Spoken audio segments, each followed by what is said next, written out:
I have another video on signals that, and I think I'm doing this because I think it's very important that each of us identify and recognize how signals work. Um, they they obviously give us a great ability to enter or exit a trade. They signals like patterns have conditions. You want to have good conditions that go along with the pattern. And if you're sometimes people trade without patterns, and this will give you an example of what I'm talking about. Because well, I guess you could say that if you looked at trend red right here with on the red vertical line, trend red is in a low angle down bucket, and that is indicative of price up next day. And it is, as it normally is, uh, under or lowest, and both red and green are under blue. It is, however, only 3 days, or excuse me, 2 days away from the day it crossed under zero. So that's pretty significant when you understand. I'm going to move these candles so you see what's happening here a little bit too. Um, the normally we got the on the red vertical line, we have next day would go up. The line goes up the next day, and it goes up, but it's underneath the green. So it's going to be the following day. I will put the pink vertical line on that day. On this day right here is when trend red crossed over trend green. That's the basic start of the what we consider to be the uptrend. You obviously on the day before had a BOC pattern, and it was a BOC pattern higher, I will add. And so why is this one not working?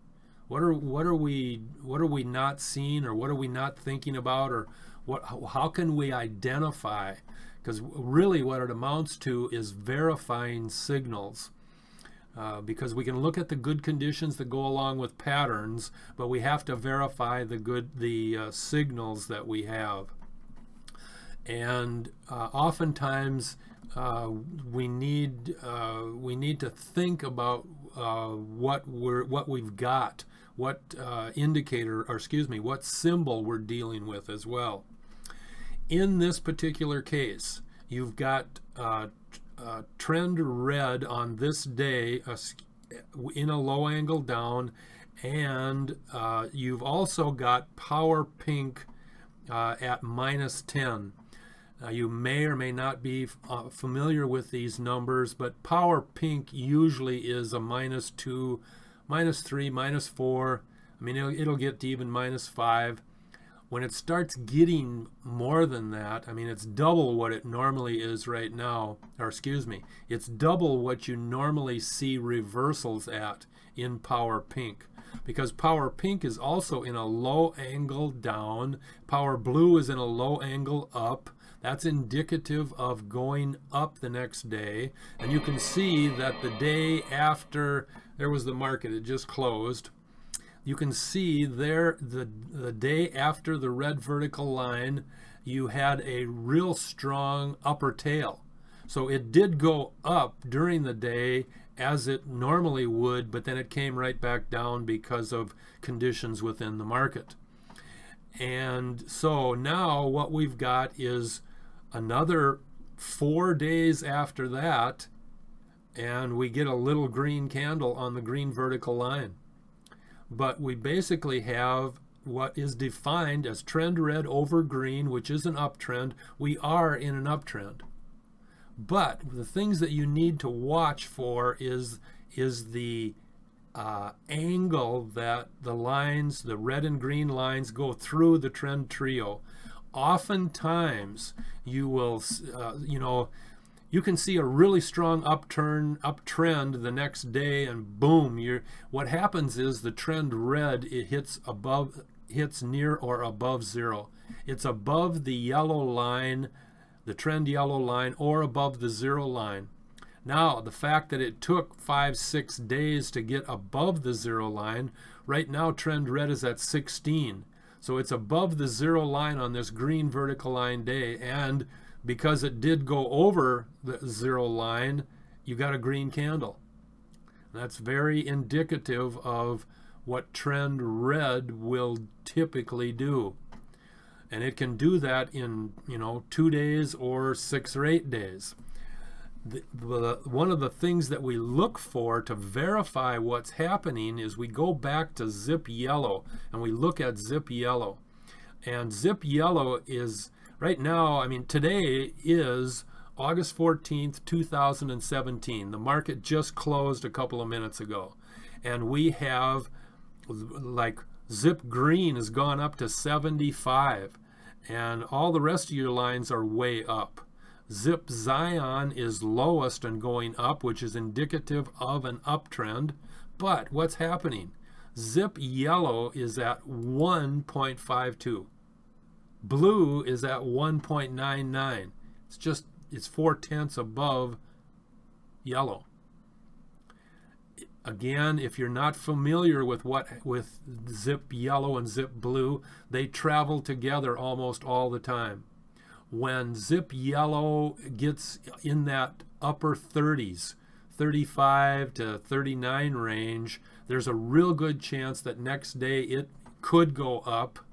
But the point I'm trying to make is that if it does, the price will be stronger. Once it starts going over that 40 mark, then the volatility or the length of the body of the candles get bigger. And so we get bigger price movements, typically. So right now we have a vertical green line on August 14th, 2017, and we have zip yellow at 1.5. And there is little doubt that we're going to have relatively zero chance of making some kind of valuable trade in this stock the next day. It's not in the cards. Now, watch me wrong. It might gap up or something, but I'm just on a quick look. I'm not seeing any viable ability for it to do that. The trend trio has obviously turned up, but if you look here, trend red and green are down at -51. I said that wrong. Power green and orange are down at -51 and -36. So that's pretty significantly, way down there. The other thing, too, that I'll point out that I forgot to mention, when you have a trend red that goes down and it reverses and comes back up, it works great at -30, -40, -50. It'll work reasonably good at -20 even. But generally speaking, most of the turns, the reversal, the cycle reversals turning back up are running around in the -30, -40, and it'll work fine all the way up to over 200. Sometimes it'll work up into the -250 range.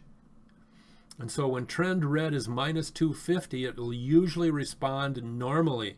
When it gets beyond 250, I used to say 180, but there are a lot of stocks that, depending on the price range, keep in mind we're in a dollar stock here too, so that does make somewhat of a difference. Some people like trading smaller values, some people like trading larger values.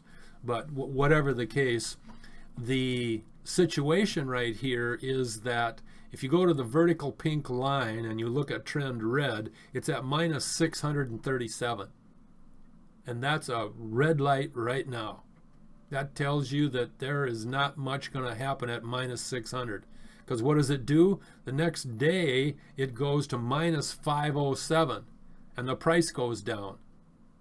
It gapped down. Look at that change, the one day after the vertical pink line.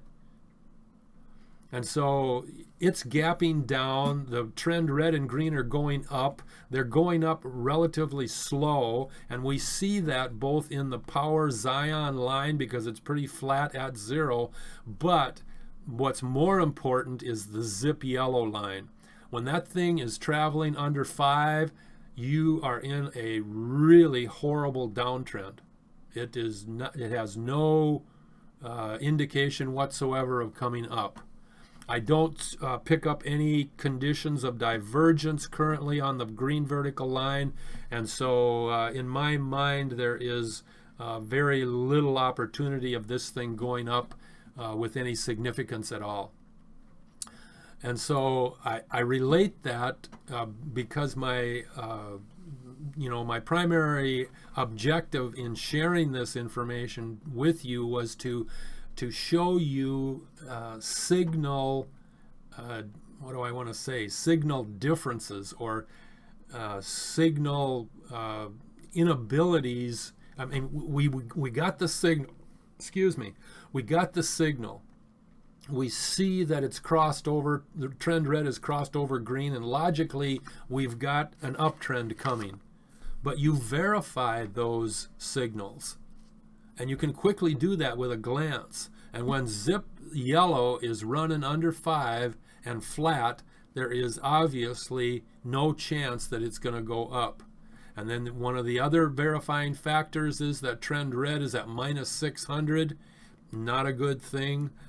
Power pink is at minus 10 on the red vertical line, and power pink on the pink vertical line is at minus 10 again. So, and then if you look in your price chart here, you got not on the pink vertical line. Well, yeah, on the pink vertical line, trend red is under blue. And that's, again, really significantly low. Anytime red or green go under blue, you are in a stronger downtrend. And green is hanging higher, separated away from the red more so than I typically see or typically identify with. But, at this point, don't have time or the ability to verify that. One thing I will point out that I saw here earlier was, let's see, where did it go? Maybe it was in the price chart. No. Oh, here it is right here. Okay, I'm going to pull up a vertical line here and show you. This is the point at which zip yellow and zip blue have a difference of blue is at 6 and yellow is at 0.8. So it's about a difference of 6 points. And that they are separated. So now we're looking at the difference between the two lines. We also have blue that is now divergent. It's coming back down on the vertical green line here. But what obviously happens the next day is that on the following day, zip blue goes to 27, zip yellow is at 3. That is, if the two positions are 9 times apart. 3 times 9 is 27. So on the day after the green vertical line, we have a difference between those two lines of 9 times. And that's how we look at diff divergence. Capital D-I-F-F, basically standing for difference, but because of that difference, it's put into a divergent category. We think of it as being divergent because, let's face it, zip blue and yellow travel together, and I'd say on the average they are 2 to 4 points apart most of the time. I mean, day after day after day. But there are occasions that that blue recognizes different pressures that yellow doesn't recognize, and it separates itself from yellow. And as soon as the separation starts, you get big movements. And as soon as the separation starts coming back together, you get big movements. So whenever you see the yellow and blue separate, there is a significant issues going on that you may not have recognized earlier. It's just like the vertical green right now closed at $6.18, and then the next day it closed at $7.80, and the following day it closed at 13, but it had a high of $19.80. So it went from $6 to $20. That's 3 times the price value in 2 days. And we recognize and we identify with that. We identify that with a zip blue and zip yellow separation start, and then it came back together, but it didn't continue. And so those are some of the ideas behind. I don't want to call them fake movements. They're just signals that you identify that you need to verify. And the first thing you look at is to verify whether the price is going to go up is your zip yellow. One other thing I'll point out here, I want to go back and just have you look at this. Here is the same thing. Here is trend red above trend green. It's basically in an uptrend, but if you notice here, it went from this day right here, and about 10 days later, or 11, whatever it is, trend red is still in between pink and yellow. So there's a 10-day period where the price was dropping, where red was going up, but it was staying in between between trend pink and trend yellow. And that's the idea that I was referring to when I'm telling you that when green and red are traveling in between those two lines and not going up to the zero line, that you get a downtrend. Even though your red and green are above each other, they're traveling at a real slow pace going up. And you can quickly identify it again with the zip yellow line. Throughout this whole period, you've got, here's zip yellow at 0.96, at 0.14, at 0.11, at 0.21, 0.76, 0.1. It's not even at 5. So lots of information here that and you can spot part of sometimes you can spot these things coming up ahead of time if you pay attention, and that's in the capacity that Zip Zion, again, Zip Green and Zion are your indicators that track trades. When your trades are consistently above 50 in Zip Zion, there's a good chance that things are going to move in that direction, especially when price crosses over your Zip Zion line like it did on this day, which would be the day after. Well, right now I moved that vertical green line over to the day when Zip Pink, which is your price barometer, crossed over your Zip Zion, which is your buyers in and out of the market, and with Zip Zion above 50, and with the price crossing over the Zip Zion line, that's indicative of something stronger to come. And the day after this, we get a nice green candle. And also, this is the same day when we get strong divergence, or strong separation, and a diff separation between your Zip Yellow and your Zip Blue. I guess that's the same day that occurs. Okay, we're doubling up on things that occur on the same day, and that's good because we begin to think and we begin to recognize what's moving the market, because the indicator lines track a pressure or a market force within the stock. Each one tracks something a little bit differently. We do not know how many different forces there are within the system, but we do know that we can track those pressures with different lines, just like your Zip Blue and Zip Yellow. Why does Zip Blue and Zip Yellow travel together 95% of the time, and then all of a sudden they just break away? And That breakaway is the signal. But that's why when you have, like for example here, when you have trend red again, here is in a low angle down, and you're about to go up over the green, trend green on the next day. But what happens the next day? It crosses over and becomes a green candle. I mean, let's face it. This vertical green line is on the day that trend red is in a BOC higher pattern and trend red is crossed over green. That is a double movement. Trend red has done two things at the same time. It's done a BOC higher pattern and it's crossed over green. That's the start of an uptrend.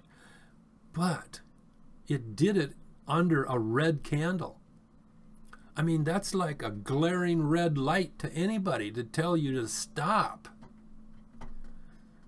So, I mean, even in your, look at your Power Zion line. You got Power Zion in a low angle up. It's barely above zero. It means next day it's going down.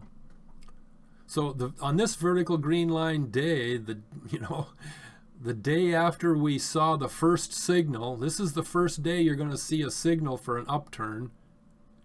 That day says it's going up. And yes, it does get gapped up, but then we had a red candle by the end of the day.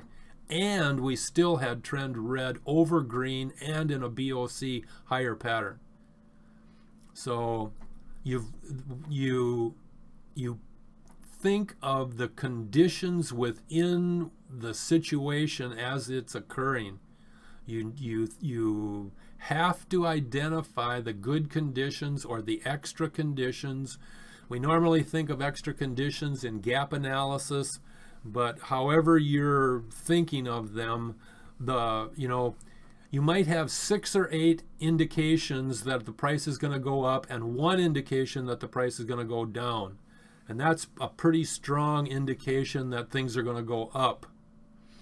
And you can, it's a matter of counting the number of viable conditions that identify the direction that the price is going to take. And the more you have telling you that the price is going to go up versus, sometimes you don't have any going the other direction. Sometimes you'll have 1 or 2, but it's usually never more than 1 or 2. And should you get, 5 patterns going up and 5 patterns going down, well, my guess is you're going to have a gap up with a red candle, or you're going to have a gap down with a green candle, because you've got mixed forces there that are both equivalent, and so something's going to make that pop. And what the computers do with it at the exchanges, you might not recognize. But as you become more familiar with what and how the system operates, or at least how the indicators operate in relation to how the price moves, then you will become more knowledgeable and more confident about what you're doing. And confidence, believe me, is a big factor. To be confident day trading is powerful. There's nothing like it. When you feel that you are, 90-95% right, and it doesn't make any difference where the open next day could be under the previous close, above the previous close, or at the previous close. Wherever it is, unless it moves just tremendously, if it just moves a little bit, that if you're anticipating a movement up, and that's what you're planning on for that day, you look at the open and it gaps down 40 cents. Well, you know that a green candle under the candle activity theory is going to go down, and then it's going to go up, fill the body of the green candle, reach a peak, and then at some point it's going to come back down and close. Now, most of the time we think of that, the candle's going to go up and somewhere in the middle of the afternoon it's going to start back down. Well, we've all seen that up movement occur in 3 minutes, or before 20 minutes after the open. And that's the high point of the day, and then it just bounces back and forth till the end of the day. So whenever that high point is, that's the point to get out, and it's easily recognizable as an exit point if you understand your signals, and not only that, if you're trading daily like most of us seem to do, but we do it on a 2-minute or a 3-minute or a 5-minute chart. I mean, a lot of the pros are on 5-minute charts. So how you deal with what you see is the essence of how the system works. And it's just a matter of verification. It's just a matter of looking at the evidence.